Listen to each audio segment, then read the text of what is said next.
Richard Meredith, it's a handwritten sign on a normal sheet of paper, but it's got a commanding message. It says, pull up pants before entering, no loud music, no sagging, or no service. And the store says it's gotten a lot of support. This towel has been sitting out here for only a couple hours, and look, it's rock solid.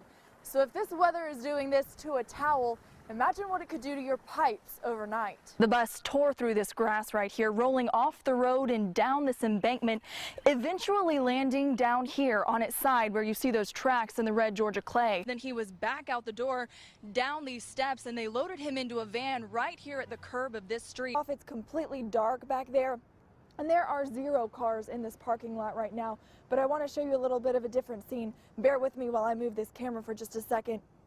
Just across the street, you'll recognize this store. That's Target right over there.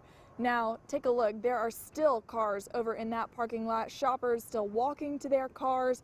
They are just shutting down, closing at 11. David Perdue has been projected to win this Senate seat over Michelle Nunn. You can hear it right now. A cheer is breaking out. The excitement is filling this room. We have yet to see David Perdue yet. He has been watching these results in his personal hotel room with his family. But these people, you can tell they're excited, and you know he's got to be excited too. About half the way there, I start struggling. As you can see, I'm clearly out of breath. That buoy is a lot farther than it looks from shore. And I hit at least 5 stores today, Laura. Luckily, the crowds were not nearly as bad this morning as they are now. Now, everybody's got a cart, and we're all fighting for space in the aisle. And you know, at 6:15 on Thanksgiving Eve, last-minute shopping is in full swing. A lot of local leaders are breathing a sigh of relief tonight, knowing that 18 Richmond County schools will stay under local control. And in fact, I'm here with one of those local leaders right now. This is Miss Helen Minshew. She is the president of the Richmond County Board of Education. Now, Miss Minshew, right now, we've been hearing these voices against OSD for weeks now, but tonight you guys got your wish. You got more time for your schools. How are you feeling about the outcome of this? And these cameras record everything. It helps officers when they're battling complaints. How are you doing, ma'am? But it also helps prove your side of the story, turning a he said, she said into undeniable proof. Welcome back to Operation Football Live in our late night tailgate presented by Pepsi and Papa John's. I'm Christie Ethridge. Here at Curtis Baptist, quarterback Christian Reed fakes a handoff, instead takes it himself, breaks away around the side, and there he goes, diving into the end zone for the first touchdown of the game. Only 9 years old, Christy. Yeah, she's not even in the double digits yet, but don't let that age fool you. She knows what she's doing with the golf club, and this girl has a message as powerful as her swing. It is loud, it is fun. It's one of those events where you just can't stand still. I'm even standing out here dancing because this music is so good behind me. We've got Soul Dimension on the stage right now, and Kelly, I'll tell you what, this is as close as you can get to the beach without leaving the Augusta area. We've got islandy food, we've got sandy shores, we've got beachy drinks, and come this way, just when you feel like you're about to melt, we've got 2 giant water slides over there to cool you off. Christie Ethridge had the only camera inside the courtroom. It's a big day in this case. A settlement has officially been reached in this property damage lawsuit after a long back and forth in court today. A lot of this happening behind closed doors. The judge came out after about an hour and a half and said this case has been resolved. But I want to bring in one of the victims' attorneys right here. This is Harry Revel. He's been representing the victims in this case. Harry, tell me how you're feeling. Well, we feel very good. Richard, even though it was freezing today, all 9 of them spent the day gutting the house, searching through the rubble to find anything they could save. They've lived here for years, but today their home is unfamiliar. I've tried to not cry. I've cried so much I don't even know where I have tears left. But sometimes the tears come. And with 7 kids, you never know when they will. I feel like I don't have a home. I don't have anywhere anymore because this was all we had. Memories now hanging from the ceiling. As you can see up top where the flames went in and came out. The refrigerator was right there. But the fire started behind the dryer, a place that's prone to flames. But this time the family's still wondering why, because the dryer wasn't even running at the time. The fire sparked sometime Wednesday morning, which is good and bad. Wednesday was actually Henry's birthday, but although it wasn't the best birthday present, it was the only reason the family was out of the house when the fire started. It's devastating, especially when you work all your life. Just say you can't own a home. And not just any home, his great-grandmother's home, The Red Cross put them up in a hotel for a few nights, but soon they'll squeeze in with family until he can rebuild. The income that we have coming in, it could take anywhere from 6 months to a year. And just as it starts to feel unbearable, We worked so hard to get this, and now we have nothing. childlike faith shines through. Thank you, baby. The edges are burned to a crisp, but they're salvageable. This is amazing because I thought they were all gone. The only thing still burning is their love for one another, and they say that will get them through. Luckily, the family was not home at the time of the fire, so everyone is okay, but sadly, their one-year-old puppy was in the house and did not make it out, so everyone's still hurting from that. But if you'd like to help this family, they have set up accounts for donations. I'll post that information on our website, WRDW.com. The death of a man at International Paper did not have to happen. That's what the father of 44-year-old Mike Hill tells us. We lose our parents, we lose our siblings, we sometimes lose our spouses, but something about a loss of a child, it's just devastating. Last summer, Hill was thrown from the cab of a crane. The coroner says he fell 70 feet to his death. In an exclusive On Your Side investigation, Christie Ethridge looks at how faulty brakes and working through severe weather left a family without a son. Not many people know what it's like to lose a son. William Hill does. But to find out that there was some problems with the equipment, some of the problems, I'm not sure what, because I haven't read the investigation. But I have, and this is what it says. On June 22nd, 2015, Mike Hill boarded this crane. When around 5:45 p.m., severe weather caused a microburst or small tornado. Those high winds pushed the cab of the crane down the track until it crashed into the rail stops. The force of the impact caused the crane to derail and the cab to dislodge and swing freely, only held by cables and wiring. As the cab dangled there, Hill was thrown from it, 70 feet to his death. I'll never hear his voice again. I'll never be able to hold him again. It's a loss that I can't describe.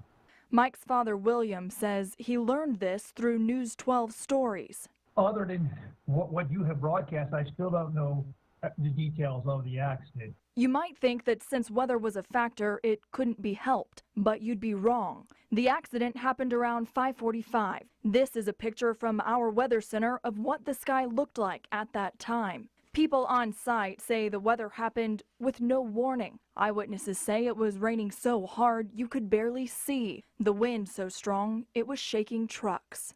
In the woodyard, they rely on security to notify them of bad weather. On this day, a worker says, quote, "If security warned us, didn't hear it." But News 12 archives show there was plenty of warning. Yeah, there's some storms out there this afternoon, packing a punch. We were on the air at 5:10, showing a cell with lots of lightning heading straight for the plant. The severe weather warning was issued 2 minutes later at 5:12 by the National Weather Service, an alert that would have come over the radio. In our mind, we can picture Michael falling to the death from the crane. What went through his mind during that short period of time? It's the hardest part, just thinking about it all the time. According to this OSHA report, weather wasn't the only factor.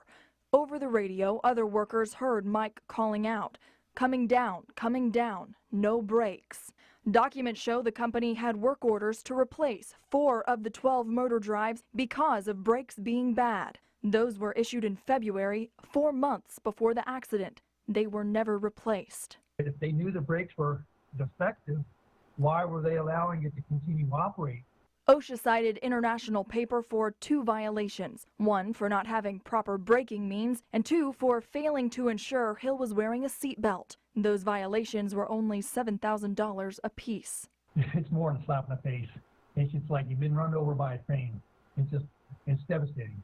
Making it hard now, 7 months later, to move on. I would like to see somebody held accountable for what happened. That's what the bottom line is. Accountability. So obviously OSHA does a big job of investigating, but they also have recommendations when it comes to accountability. What about that? They do. The accountability comes in a list of corrective actions that they have suggested for the plant. There are 7 pages of corrections that I've gone through, and I've listed some. The redesign crane procedure, including when to tie down the crane. They also mentioned upgrade the storm brake system, integrate an anemometer, which calculates wind speed, and install internet on the operator's computer so that they can monitor weather radar. Now, most of those corrective actions were supposed to be completed by last Friday, so I've reached out to the plant to see if they have. They gave us a general statement saying we continue to implement redesign improvements and enhance our safety management systems based on OSHA's findings. But faulty brakes on a crane is a pretty serious violation. Has this family considered filing a lawsuit? Have they said anything about taking action against International Paper? Well, they say that they have met with a lawyer, but according to laws in Georgia, because it is a workers' comp claim and he is no longer here, they cannot sue International Paper for a death on the job. Now, there may be other loopholes that an attorney might know about, but at this point, no, there's no lawsuit. So $14,000 in fines. And that's it. All right. Christy, thank you. Well, this year is the Masters' 80th anniversary, but one patron is celebrating an anniversary that's not too far behind. Hunter Gammon has been coming to the Masters for 61 years, and the only thing left he wanted to do was become an honorary citizen of Augusta, and his wish came true today, and News 12's Christie Ethridge helped make all that happen. That's right, Ryan. It was a special moment under the leaderboard today as the mayor made the official announcement, and now Augusta truly is his home away from home. It's a tradition that is almost as long as the tournament itself. Hunter Gammon has been coming to the course for decades. This is 6 to 1. This is 6 to 1. My first one was 1954. For 1 week every year, he makes Augusta his home, staying in the same room of the same hotel. In a place that's all about history and making moments, Gammon has lived it and created memories he'll never forget. Probably Jack Nicklaus winning his last one. When we caught up with him last year, there was only one thing left he hadn't experienced in our town. I was suggesting that maybe I should get a citizenship. Now, I've been coming here this is 6 to 1 years. Today, we're making it official. I'm glad that you love our city, but you are now hereby officially an honorary citizen of Augusta, Georgia. Thank you, sir. Yes, sir. Thank you, sir. A new memory for each year, and at 90 years old, he says this one tops them all. This will be number 1, probably for the whole 6 to 1 years, but certainly for this year. A piece of Augusta that's always been in his heart, now in his hands. Oh, I can't believe it. I can't believe it. I can't wait to get back home now and get on the phone. As he walks around his 61st year, watching all the golfers compete to win, Gammon says he's already won. Augusta's newest citizen. It's not a green jacket, but it is like a green card to keep visiting the city he loves year after year. And walking around this course actually inspired him to build a golf course of his own back in his hometown of Reidsville, North Carolina. Even his wife became pro. Christy, who does he want to win this year? Well, Ryan, he said as an old-timer himself, he's going to pull for an old-timer, and he would love to see Phil Mickelson win the green jacket this year. Great story. Thanks for that.